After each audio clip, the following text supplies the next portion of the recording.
Just bips and bobs from all over the place. Anyway, I'll get the first one out and have a look at it and see what it is. Not a lot.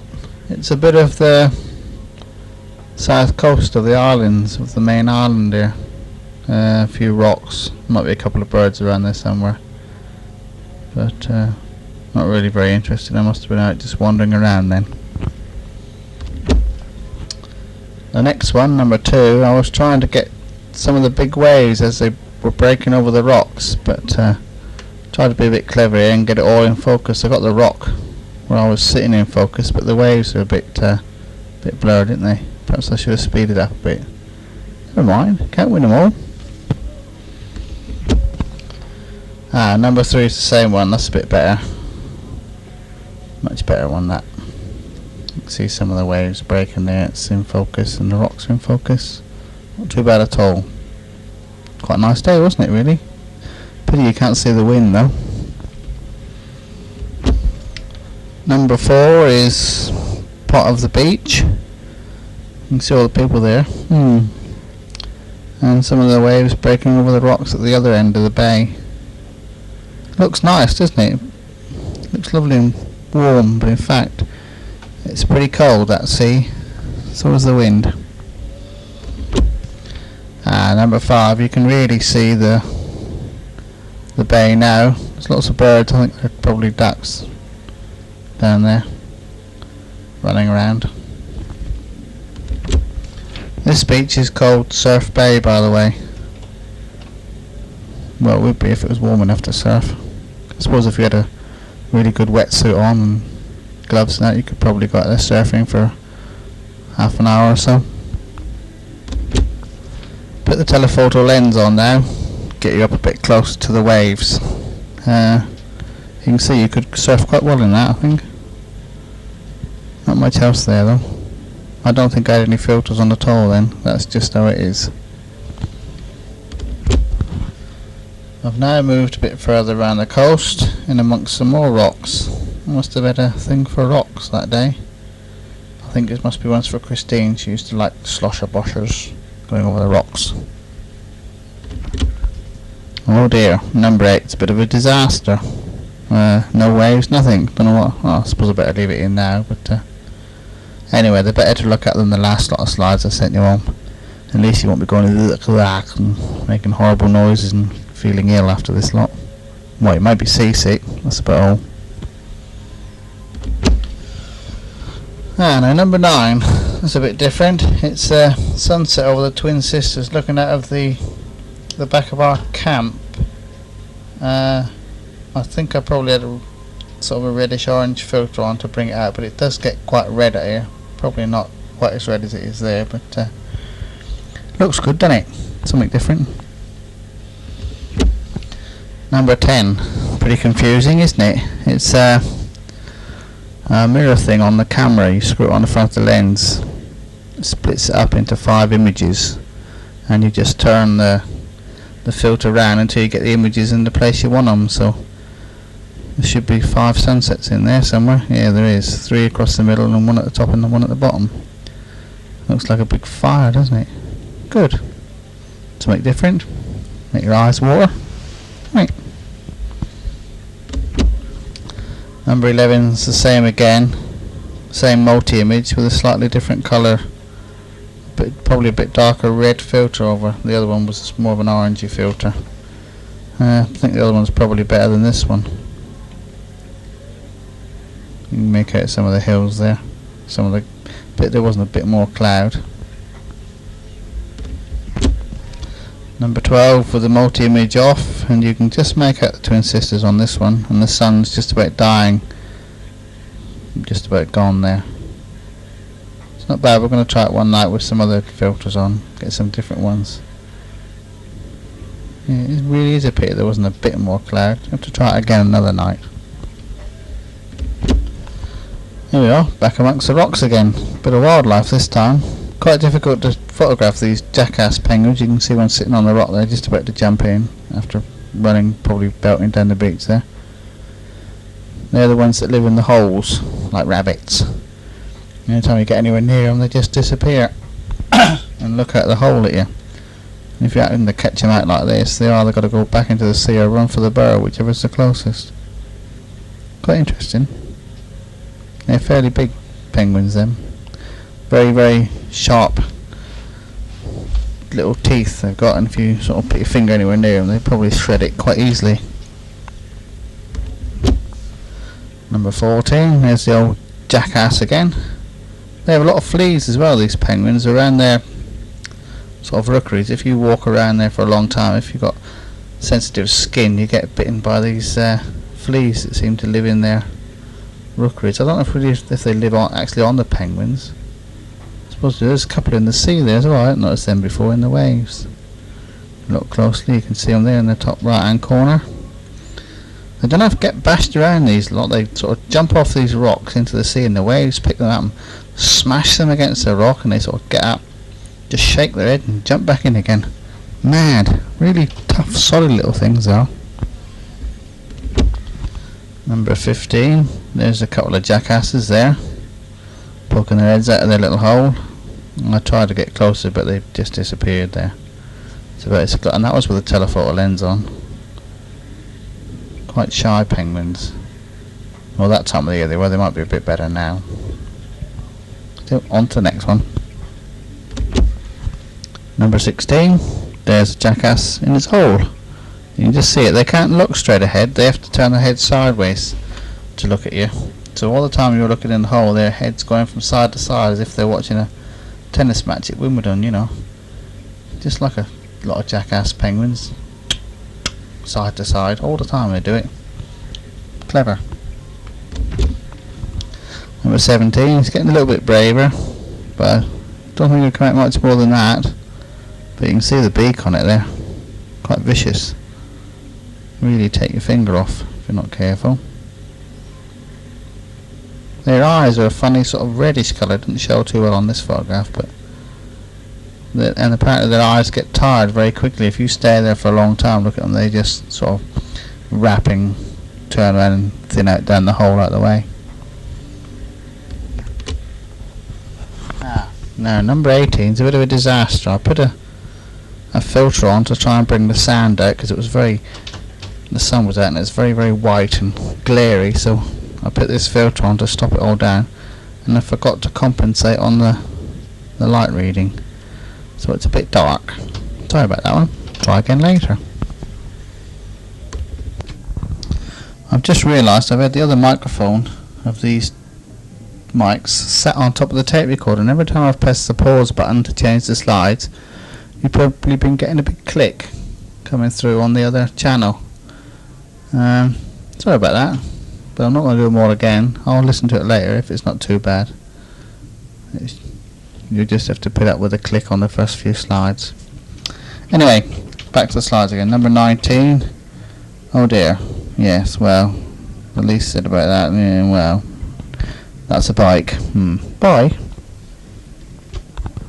Number 20 is a copy of one of the other slides with the light compensated for putting a filter on. It's put a bit of a greyish tint on the sand there. Makes the clouds look a bit black though, doesn't it? Still. That's John kneeling down there. He's probably, I don't know what he's doing there. Probably fitting another film in his camera. He goes mad. He's got an auto wind on his camera. And every time he clicks it, he takes 3 or 4 pictures, I think. Look, uses up loads of film. That Can-Am, the one there, is my old one. I got a newer one than that now. The reason they look old-fashioned is probably because they're all horrible past the screen, but really they're quite new bikes. 21. Oh, that idiot back again. Hello, what's he done? Looks like I'll drop something there. The sky looks a bit bluer. Not bad on machines. Looking at that pannier, I think I have to put a new pannier on. It's got some scrapes on that one. I've got a new crash helmet as well now. That horrible blue thing's gone. I didn't like them very much, so I went downtown and bought 4 new ones and gave the bill to the boss up here. He paid, he didn't mind. I said the other ones were no good. 22. While walking along the rocks, I found this old shag, sound asleep. So I thought I'd try and get closer to him, but in the end, well, you'll see in a minute, They're quite funny old birds, shags. I think they quite like having their photograph taken. We got one that comes down the workshop sometimes, just waddles in for a lump of bread or a bit of biscuit or something. Funny fellers.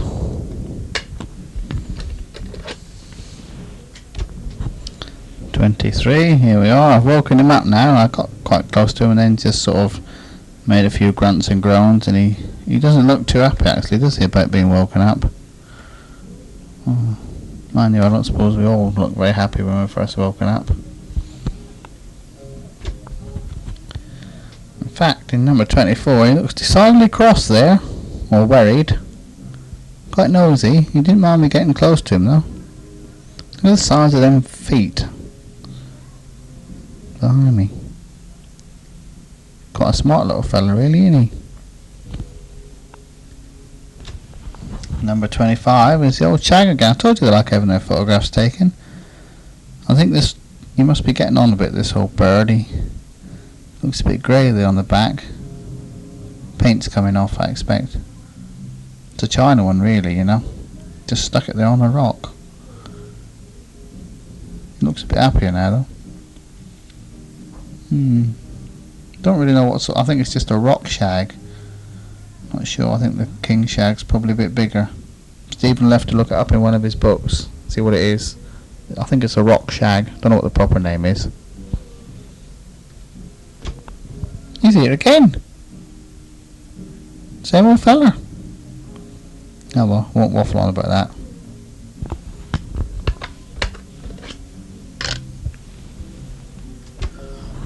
Oh well, 27. Thank goodness that shag's gone. This is one of the wrecks at the far end of Stanley Harbour called the Lady Elizabeth. I don't really know when it was wrecked here, but there's hundreds of wrecks around these islands. This one, it's a sort of a steel hull. Someone still owns it, but it's very well preserved really. You can go on it if you ask the permission of the people that own it. Sometimes you can, if the tide's really out, you can walk out to it. But it's pretty dodgy walking around on it. Nice to see old ships like that though. I've got a photograph of this ship, which was taken years and years ago when it was in full sail. One of the locals did a photograph and they've made some copies and given them away. I got one. Very nice it is. 28's a lady again, with a few extra rocks. Took a couple of it just in case.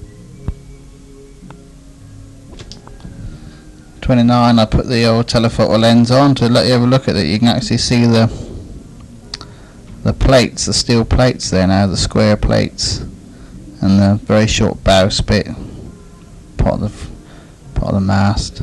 Some of the rigging's still on it as well. I'll have to try and go on it one day. Some of the blokes got this sometimes in the Geminis, or I might canoe up. It's about 5 miles, 6 miles from our camp, I suppose, right at the other end of the harbour. Get a klepper out one day and canoe up round it, I think. Number 30 is the lady again, taken from a hill the other side of the harbour with a telephoto lens on. Could do with a bigger telephoto lens really. 200mm is a bit small still. It'll do while I'm here. That old Nissen hut, tin hut thing you see in the background is, was the old airport. That was it. Until the runway got blown away. The wind picked it up and just blew it all away. Big steel runway it was. It all took off like a massive flying wing. Some landed in the harbour, some landed on the bank. Anyway, you can look down on the lady there. See, it's in quite a good nick. Right, that's it. Off again. This is a view from the sort of right hand side of the harbour entrance, looking across the harbour into Stanley. You can see Stanley all spread out there, all the little tin houses and bits and bobs. And the lady is sort of to the left of that photograph. If you turn left from where I took this photograph, you'd see the lady. A bit more cloud there. Can't see much of Stanley, but you can see it's quite a big harbour. Number 32 is the actual harbour entrance. Looking through the harbour entrance, Stanley in the background. Our camp is to the far right of that, right up the very far end of the harbour. That sort of piece of water that's coming out from the entrance and sort of bends off across to the right, that goes around and around the little piece of land that I'm standing on, and then it's out into the main Oggin. At the moment it's quite calm, it's fairly flat there, but when it's rough, that entrance gets pretty bad. That's the place. That far piece of land sticking out there, the other side of where I'm standing, is the place where the Doc and I were at in the yacht. We were just going through that narrows, and there's a lot of kelp there, and that's where the Doc fell out, just in the middle of that narrows there. You remember telling you, I remember telling you about that before. Quite an exciting day. Number 33, one of our little feathered friends, little blackthroat or something. I'm not really sure what that is. Stephen will have to look it up in his book again. Quite a funny little fella. Quite a few of them around. You have to be careful you don't step on their nest, because they just sort of build a nest anywhere as there's no trees. They just flop down on the floor and lumps of grass, and when you're walking along you have to be very careful you don't step on them. It's the same little fella, number 34. He's got a bit camera shy there, turned his back on me. I didn't intend to take a picture of his back. He must have just flipped round when I wasn't looking. 35, same little fella again, running around in amongst all the diddle-dee, some of the local plants. Number 36 is another smart little fella. Looks like he's got a sort of a halo around his head, doesn't he? Pretty little bird. Don't know what it is. I bet the locals would tell me. Still, another one for Stephen to look up, see if he can find it in his book. Very small. Number 37, I was just wasting the film because I'd taken the 36. This was just the tail end of it. There's about 6 or 7 birds in that photograph somewhere, if you can see them. There's no telephoto lens, just as it is. Barren and lots of birds running around. Number 38 is something doing something to a ship in a bottle. That was my second one I did. The first one's horrible, the second one's not quite so horrible. The third one's a bit less horrible. Anyway, that was the second one I did in a Johnny Walker bottle, 4-masted schooner. Pretty rubbish now. Don't know what I'm going to do with them yet. You can see I still got my best red shirt on, but at the moment that's looking rather tatty. It looks worse than it does in this photograph. All the colours all just showing through now.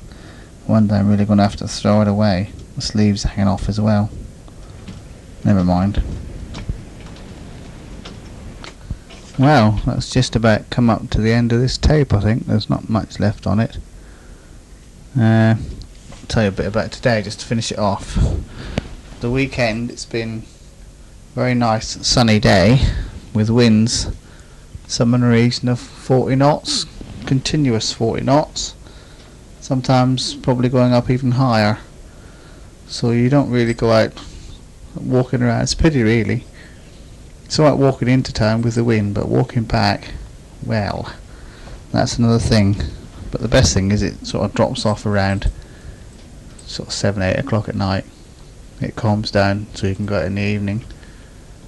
But by morning it's back again. I don't really know what else to tell you. I'll just stick this microphone out the window and see if you can pick up any of the noise of the wind. And this is the sheltered part of the building as well.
well, I don't know if that came out alright, but I'll have to have a listen to it in a minute.